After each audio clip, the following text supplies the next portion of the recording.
बिस्मिल्लाहिर्रहमानिर्रहीम। अस्सलामु अलैकुम। Dear students, Waqar Arshad here, your biology teacher. कैसे हैं आप सब? उम्मीद है खैर आफियत से होंगे।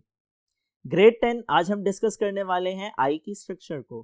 आँख जिससे हम देखते हैं, आँख जो हमें दुनिया की हकीकत से आगाह करती है, दुनिया की रंगीनियों से वाकफियत में मदद देती है। इसकी स्ट्रक्चर क्या है, इसका फंक्शन क्या है, इसके डिफरेंट पार्ट्स कौन से हैं, ये हम आज डिटेल में डिस्कस करने वाले हैं। आइए आज के लेक्चर को डिस्कस करने के लिए व्हाइट बोर्ड की तरफ मूव करते हैं। Dear students, recall your memory. Previous lecture में हम डिस्कस कर रहे थे पीएनएस के बारे में और रिफ्लेक्स एक्शन के बारे में। पीएनएस कहा जाता है पेरिफेरल नर्वस सिस्टम को, और रिफ्लेक्स एक्शन ऐसे क्विक रिस्पॉन्सेज होते हैं जिनमें कोऑर्डिनेटर के तौर पर स्पाइनल कॉर्ड अपना किरदार अदा करता है। डियर स्टूडेंट्स, इसके लिए जो नर्व इंपल्स फॉलो होती है वो रिफ्लेक्स आर्क कहलाती है। पेरिफेरल नर्वस सिस्टम मुश्तमिल होता है क्रेनियल और स्पाइनल नर्व्स पे और गैंग्लिया पे। क्रेनियल नर्व्स के 12 पेयर्स होते हैं जो ब्रेन से निकलती हैं। स्पाइनल नर्व्स के 31 पेयर्स होते हैं जो स्पाइनल कॉर्ड से निकलती हैं। डियर स्टूडेंट्स, ये दो तरह के पाथवे बनाती हैं। एक को सेंसरी पाथवे कहते हैं, एक को मोटर पाथवे कहते हैं। सेंसरी पाथवे की बात की जाए, रिसेप्टर से कोऑर्डिनेटर तक नर्व इंपल्स का मूव करना सेंसरी पाथवे बनाता है। इसी तरह अगर मोटर पाथवे की बात की जाए, कोऑर्डिनेटर से अफेक्टेड तक नर्व इंपल्स का जाना मोटर पाथवे बनाता है। मोटर पाथवे से आगे फर्दर दो तरह के नर्वस सिस्टम बनते हैं। एक को सोमैटिक नर्वस सिस्टम कहा जाता है, एक को ऑटोनॉमिक नर्वस सिस्टम कहा जाता है। सोमैटिक नर्वस सिस्टम की बात की जाए, ये वॉलंटरी एक्शंस को कंट्रोल करता है जो स्केलेटल मसल्स के जरिए होते हैं। इसमें हमारा इरादा शामिल होता है। अगर हम ऑटोनॉमिक नर्वस सिस्टम की बात करें, ये इन वॉलंटरी एक्शंस को कंट्रोल करता है जो हमारे कॉन्शियस कंट्रोल में नहीं होते हैं और कार्डियक मसल्स के जरिए होते हैं, स्मूथ मसल्स के जरिए होते हैं, इंटरनल बॉडी ऑर्गन्स के अंदर होते हैं। और इसकी फर्दर टू टाइप्स हैं। एक को हम सिंपैथेटिक नर्वस सिस्टम कहते हैं जो इमरजेंसी सिचुएशन में बॉडी को काम करने में मदद देता है, स्ट्रेस को डिटेक्ट करने के लिए और उसका मुकाबला करने के लिए तैयार करता है। इसी तरह पैरासिम्पैथेटिक नर्वस सिस्टम बॉडी को नॉर्मलाइज करता है। आइए अब हम डिस्कस करते हैं ह्यूमन रिसेप्टर्स को। अगर हम ह्यूमन रिसेप्टर्स की बात करें, प्रीवियस लेक्चर में हम डिस्कस कर चुके हैं, रिसेप्टर वो खास किस्म के ऑर्गन्स होते हैं that are specifically built to detect a particular stimuli, जो खास तौर पे बने होते हैं खास किस्म के स्टिमुलाई को डिटेक्ट करने के लिए। इंसानी जिस्म की बात की जाए, आपकी टेक्स्ट बुक में दो ह्यूमन रिसेप्टर्स की मिसालों का तज़किरा है। इन दोनों को डिस्कस करने वाले हैं। आइए देखते हैं वो कौन कौन सी हैं। नंबर 1 आई, इंसानी आंख, और नंबर 2 ईयर, इंसानी कान। ये दो मेजर रिसेप्टर्स हैं। आंख की बात की जाए विजन में हेल्प करती है, कान की बात की जाए ये समात में चीजों को सुनने में मददगार है। अभी हम डिस्कस करने वाले हैं इंसानी आंख को, उसकी स्ट्रक्चर को, उसके फंक्शन को। तो आइए शुरू करते हैं। डियर स्टूडेंट्स, ह्यूमन आई, अगर हम बात करें इसकी स्ट्रक्चर की, इसकी 3 लेयर्स हैं, सक्लेरा, कोरॉइड और रेटिना। सक्लेरा की बात की जाए, ये सबसे आउटर लेयर है इंसानी आंख की, सबसे बैरूनी झिल्ली है। कोरॉइड, डियर स्टूडेंट्स, ये मिडल लेयर है, दरमियानी तह है इंसानी आंख की। रेटिना, रेटिना की बात की जाए, ये सबसे अंदरूनी तह है, इंसानी आंख के अंदर पाई जाती है। सक्लेरा बिल्कुल सामने वाली साइड पे कोर्निया बनाता है। कोरॉइड के पीछे आइरस के मसल्स होते हैं और प्यूपिल होता है। रेटिना ये सेंसिटिव लेयर है, फोटो सेंसिटिव है, इसमें फोविया और ब्लाइंड स्पॉट पाए जाते हैं। और इसके बाद एक बहुत अहम चीज, इंसानी आंख में कन्वेक्स लेंस पाया जाता है जो सिलियरी मसल और सस्पेंसरी लिगामेंट के जरिए से इंसानी आंख में सस्पेंडेड होता है, लटका हुआ होता है। इंसानी आंख की स्ट्रक्चर क्या है, आइए डायग्राम की मदद से डिस्कस करते हैं। आपके सामने इंसानी आंख की डायग्राम बनाई गई है। ये सबसे आउटर लेयर है, इसको सक्लेरा कहा जाता है। डियर स्टूडेंट, सक्लेरा की वजह से इंसानी आंख का ज्यादातर ब्राइट कलर आपको दिखाई देता है जो व्हाइट कलर की सूरत में है। कोरॉइड, ये सेकंड लेयर है। इंसानी आंख में जो डार्क कलर है वो कोरॉइड की वजह से होता है। तीसरे नंबर पे फोटोसेंसिटिव रेटिना है, ये इनर लेयर है इंसानी आंख की।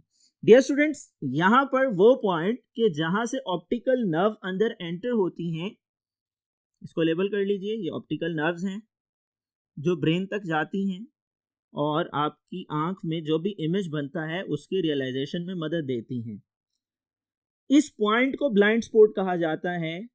यहाँ पर ना रोड सेल होते हैं ना कोन सेल होते हैं। वो पॉइंट जहां पर ऑप्टिकल नर्व इंसानी आंख में दाखिल होती हैं वहां रोड सेल और कोन सेल नहीं पाए जाते। रोड सेल डिम लाइट में देखने में मददगार हैं, कोन सेल ब्राइट लाइट में बेसिक कलर्स में डिफरेंस करने में मददगार हैं। इस पॉइंट को ब्लाइंड स्पॉट कहते हैं, ऑप्टिकल डिस्क भी कहते हैं। डियर स्टूडेंट्स, ये सबसे इनर लेयर रेटिना के अंदर वो पॉइंट जो लेंस के बिल्कुल ऑपोजिट है, इसको फोविया कहा जाता है। यहां पर इमेज बनता है, ये लेंस है, कन्वेक्स लेंस होता है इंसानी आंख में, ये सस्पेंसरी लिगामेंट है।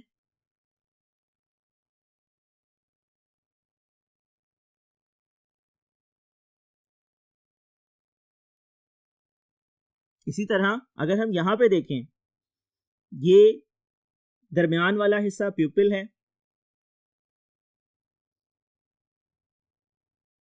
प्यूपिल से ऊपर ये वाला हिस्सा ब्लू कलर का जो कि स्क्लेरा का सामने की तरफ उभरा हुआ हिस्सा है, इसको कॉर्निया कहा जाता है। इसी तरह ये रेड कलर के मसल्स हैं जो कि कोरॉइड से डेवलप होते हैं, इनको आयरस का नाम दिया जाता है। अगर हम बात करें ये ब्लू कलर की लेबल स्ट्रक्चर की, ये सिलियरी मसल हैं।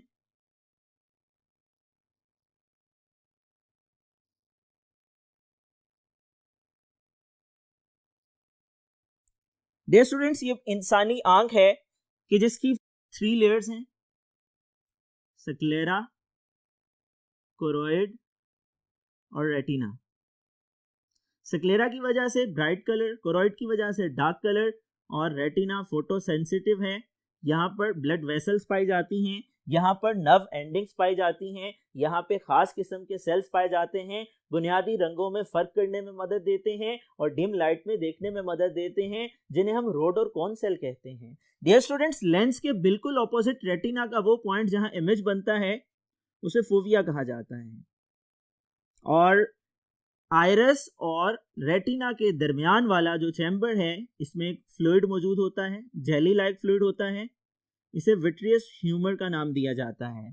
आयरस इंसानी आंख को, आई बॉल को 2 हिस्सों में तकसीम कर देता है। आयरस के मसल्स की वजह से ये 2 चैम्बर्स बन जाते हैं। पोस्टीरियर चैम्बर में विट्रियस ह्यूमर है, जेली लाइक फ्लूइड है। इसी तरह एंटीरियर चैम्बर, ये सामने वाला हिस्सा, आयरस और कॉर्निया के दरमियान यहाँ भी एक लिक्विड मौजूद होता है जिसे एक्वियस ह्यूमर कहते हैं। ये क्लियर होता है और ये दोनों तरह के लिक्विड आई बॉल की शेप को मेंटेन करने में मदद देते हैं, इंसानी आंख की शक्लो सूरत को बरकरार रखने में अपना किरदार अदा करते हैं। आइए फर्दर डिटेल्स को देखते हैं।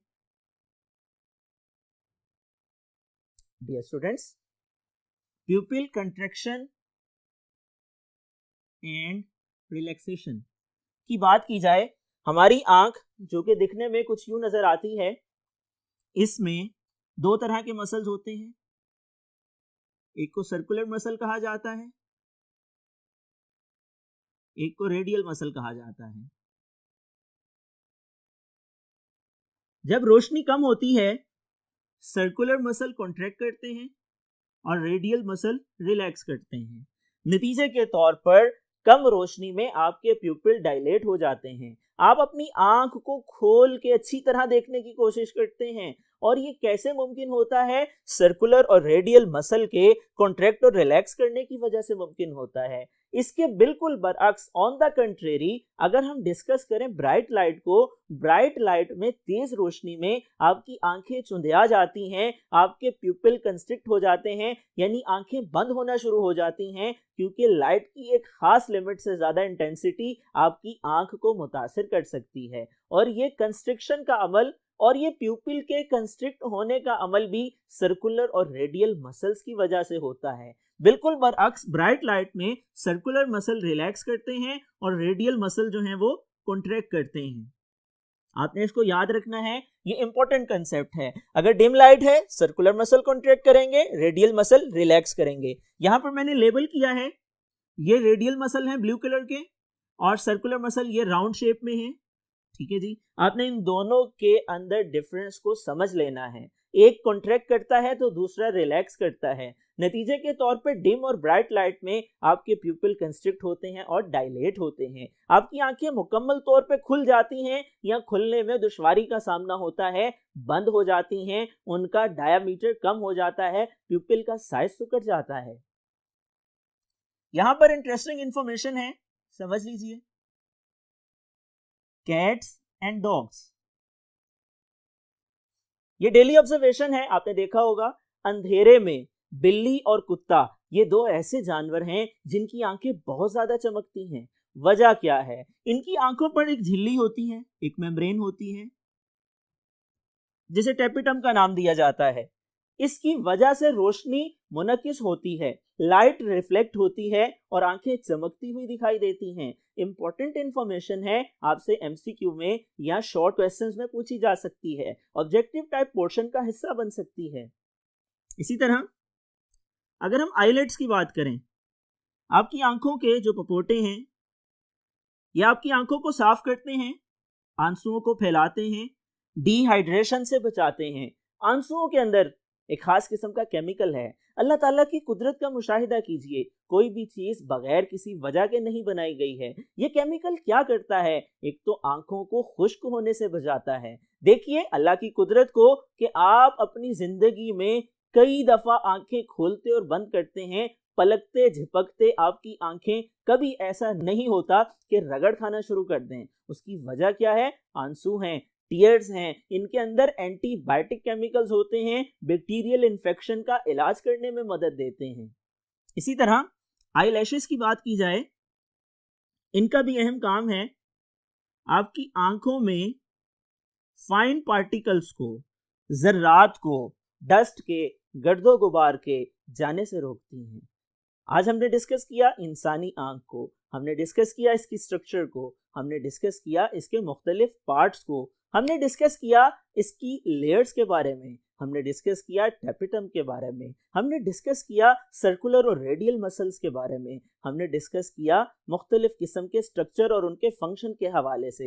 ये लॉन्ग क्वेश्चन बन सकता है, ह्यूमन आई की स्ट्रक्चर पे नोट लिखने के लिए सवाल पूछा जा सकता है। इसमें मुख्तलिफ शॉर्ट क्वेश्चन पूछे जा सकते हैं। ब्लाइंड स्पॉट से क्या मुराद है, फोविया से क्या मुराद है, ऑप्टिक डिस्क किसको कहते हैं, सक्लेरा, कोरॉइड और रेटिना से क्या मुराद है, आइरिस, कॉर्निया और प्यूपिल से क्या मुराद है, कन्वेक्स लेंस के हवाले से पूछा जा सकता है। इंसानी आंख में कौन सा लेंस पाया जाता है। ब्लाइंड स्पॉट की बात की जाए, आप लिख सकते हैं ये वो पॉइंट है कि जहां रेटिना के अंदर ऑप्टिकल नर्व एंटर होती हैं, यहाँ पे रोड एंड कोन सेल नहीं पाए जाते। अगर आपसे फोविया से मुतल्लिक पूछा जाए, आप लिख सकते हैं इंसानी आंख में रेटिना के ऊपर वो मकाम है जो लेंस के बिल्कुल ऑपोजिट होता है, जहां इमेज बनता है। इसी तरह से आपसे पूछा जा सकता है ऑप्टिक डिस्क के हवाले से, ये ब्लाइंड स्पॉट को ही कहा जाता है। आपने इन तमाम पहलुओं को जहन में रखना है, आज के लेक्चर को अच्छी तरह तैयार करना है। इसकी लेबल डायग्राम भी इंपॉर्टेंट है और सवालात की सूरत में पूछी जा सकती है।